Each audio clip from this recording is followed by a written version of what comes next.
దత్తాత్రేయ గారి కుటుంబంతో పెద్దలు కిషన్ రెడ్డి గారి కుటుంబంతో నా చాలా సన్నిహిత సంబంధాలు ఉన్నాయి. అది అందరికీ తెలుసు.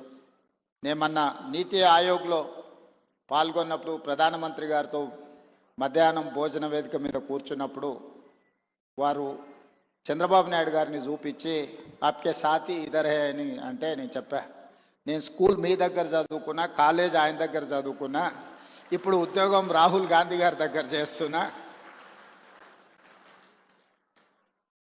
సో నాకు మీ దాంట్లో కూడా అందరితో పరిచయం ఉందని, ముఖ్యంగా ఈ వేదిక మీద ఉన్న ఇంతకుముందు శ్రీనివాస్ వర్మ గారు చెప్పినారు భారతీయ జనతా పార్టీ రాష్ట్ర అధ్యక్షుల గురించి. ఆ రాష్ట్ర అధ్యక్షులు అందరితో నాకు సన్నిహిత సంబంధాలు ఉండేవి. ఇప్పుడు సరే రాజకీయంగా భిన్న ప్రయాణం, కానీ వ్యక్తిగత సంబంధాలలో ఎప్పుడు లోపం కానీ ఎప్పుడు ఆ సంబంధాల విషయంలో దాచిపెట్టాలన్న ఆలోచన కానీ చేయలేదు. నిన్న రేవంత్ రెడ్డి ముఖ్యమంత్రి అందరినీ షాక్ చేశాడు కదా, నన్ను షాక్ చేయలేదు. ఎందుకంటే నాకు ముందే తెలుసు ఆయన బీజేపీ, మోదీ, ఆర్ఎస్ఎస్ ఏం చెప్తే అదే చేస్తాడని. ఆయనే నిన్ను క్లియర్గా చెప్పాడు.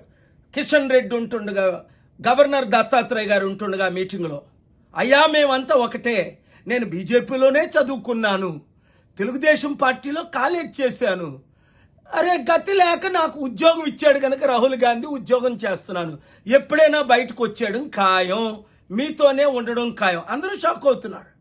ఎందుకని తెలుసా? ఆయన మాట ఢిల్లీలో ఎవరు వినడం లేదు. రాహుల్ గాంధీ, సోనియా గాంధీతో అపాయింట్మెంట్ దొరకడం లేదు.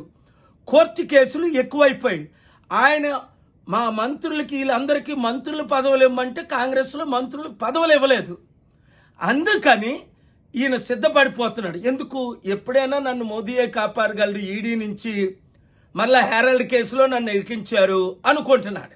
కాదు, ఆయనకు తెలుసు ఆయన ఏ తప్పులు చేశాడో, దేవునికి దూరం అయ్యాడో, శాపగ్రస్తుడు అవుతున్నాడో, దేవుని ఉగ్రత వస్తుందో ఎవరూ రక్షించలేరు మారు మనసు పొందితేనే తప్ప. మోదీ గారు వచ్చినప్పుడు మా పెద్దన్న అన్నప్పుడే నేను మాట్లాడాను కదా.